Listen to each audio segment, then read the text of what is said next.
So ayan guys, nagbabalik si Anday. Magluto tayo ng ginisang ampalaya na mayroon siyang egg. Ayan, babad muna natin ng water na may salt para matanggalan yung pait-pait yung ampalaya. Ayan, ugasan natin mabuti.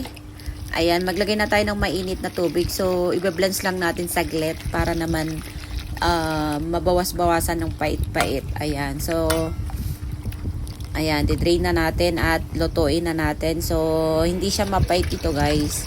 Ayan, so kuha tayo ng kawali, lagyan ng mantika, and then lagay yung onion, tsaka yung bawang. Ayan, so halo-haloin lang. So, simple lang naman magluto ng ginisang ampalaya, pero gusto ko may content lang. Ayan, haluin, lagay natin yung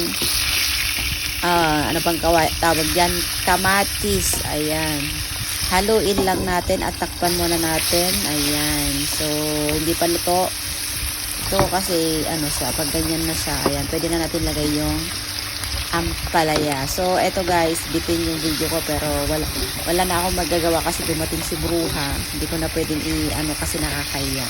Ayan, halo-haloin lang natin.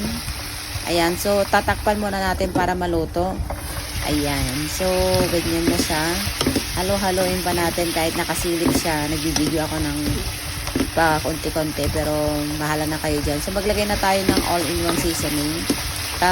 Kulang yung lasa kanina dun kasi nung binabad ko siya na may tubig na may salt, medyo maalat na yung ampalaya, so hindi na ako naglagay. Pero pag kulang yung lasa, so mag-a-add kayo ng salt. Ayan, hinalo ko na yung itlog.